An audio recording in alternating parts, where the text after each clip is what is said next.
अपने पापा से मिलने के बजाय ध्रुव गया अपने भाई से मिलने। सब कर रहे हैं घर पर ध्रुव का इंतजार। दोस्तों, अगर हम बात करें सोनी सबके मोस्ट पॉपुलर शो ध्रुव तारा के बारे में, तो शो के अपकमिंग ट्रैक में आप देखने वाले हैं कि ध्रुव जिस बग्गी से आ रहा है वो बग्गी घर पहुंच गई है, लेकिन उस बग्गी में ध्रुव नहीं है, बस ध्रुव का सामान है। नौकर जाता है, ध्रुव का सामान उतारता है और देखता है कि ध्रुव उस बग्गी में नहीं है। उतने में ही ध्रुव के पापा बाहर आते हैं और देखते हैं कि ध्रुव वहां नहीं है। तभी ध्रुव के पापा ये सोचने लग जाते हैं कि आखिरकार ध्रुव गया कहाँ। तभी ध्रुव के पापा नौकर से पूछते हैं कि ध्रुव कहाँ है। ध्रुव के बारे में नौकर बताता है कि ध्रुव बाबा तो इस बग्गी में नहीं थे, बस उनका सामान था।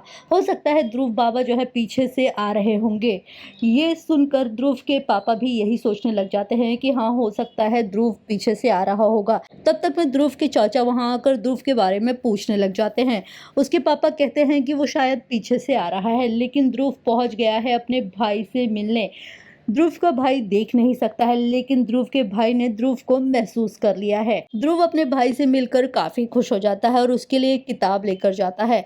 ध्रुव का भाई कहता है मैं तो पढ़ ही नहीं सकता हूँ। तभी ध्रुव कहता है कि इसे आप छू कर महसूस कर सकते हो कि इस किताब में क्या लिखा है। जैसे आप मुझे छू कर मुझे महसूस कर सकते हो, वैसे इस किताब को छू कर इस किताब में क्या लिखा है आपको सब समझ आ जाएगा। कि यह बात सुनकर ध्रुव का भाई कहता है कि अगले जन्म में अगर भगवान मुझे ऑप्शन देंगे कि तुझे और आँख में से कुछ एक चुनना है, तो मैं तुझे ही चुनूंगा। ऐसे में ध्रुव कहता है नहीं भैया, आपको मेरी भी उम्र लग जाए।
हैंडसम बॉय ना, हैंडसम हो गया।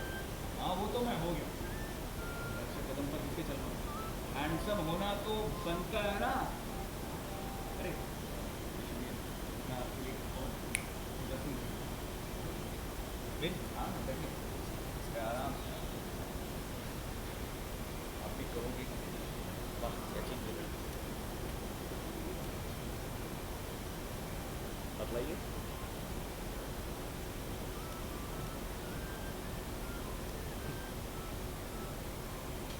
ना हैंडसम हो गया है, मैं हैंडसम बॉय। हाँ वो तो मैं हो गया। अच्छे कदम पर आपकी ना हैंडसम होना तो बनता है। आपके लिए इंटरेस्टिंग चीज़ लेकर पहले पुस्तक मेरे लिए खास है आपके लिए।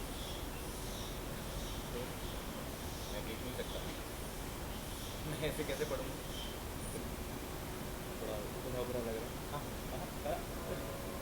इसे हम कहते हैं, इस भाषा को हम कहते हैं ब्रेल लिपि। एक फ्रांस के जेंटलमैन लुइस ब्रेल, उन्होंने इस भाषा को इन्वेंट किया है और डेवलप किया। आपको पता है उनकी भी बचपन में ही आंखों की रोशनी चली गई थी, लेकिन उन्होंने हौसला नहीं छोड़ा, उम्मीद नहीं छोड़ी, उन्होंने इस भाषा को रखा। आपको पता है उनकी भाषा से वो लोग भी पढ़ सकते हैं और लिख सकते हैं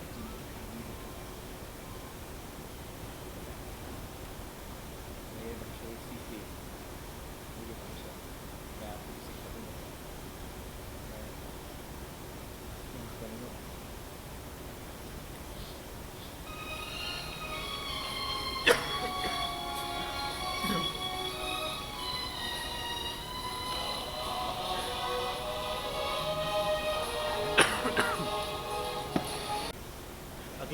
अगर मुझे अपनी आंखों की रोशनी, पता है अगले जन्म में अगर मुझे अपनी आंखों की रोशनी और तेरे जैसे भाई के बीच चुनना पड़ेगा, मैं सिर्फ तुझे चुनूंगा।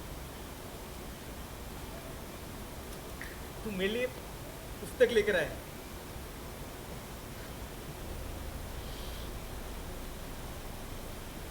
मेरे लिए ये भाषा सीख के आया, मेरे लिए पुस्तक लेकर आया, मेरे लिए बहुत बड़ी बात है।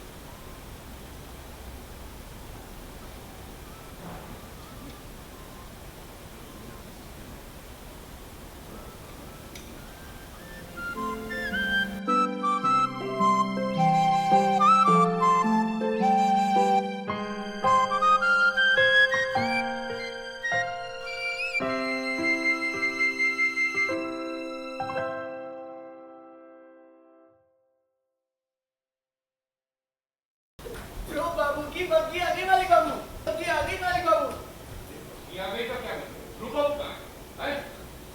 अरे रे भावनाओं को समझा करो ना मालिक बाबू। बग्गी में ध्रुव बाबू, हैं?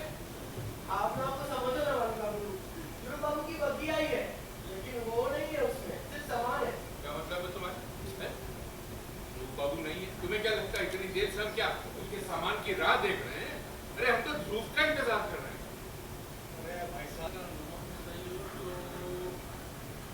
मैं जानता हूँ कहाँ होगा। चमका चमका चमका चमका, बिल्कुल को भी चमका। मालिक बाबू, ध्रुव बाबू जरूर हवेली के पिछू वाले रास्ते से आए होंगे। For top serials on sets to personal interviews and fun segments with actors, subscribe to Telebytes right away.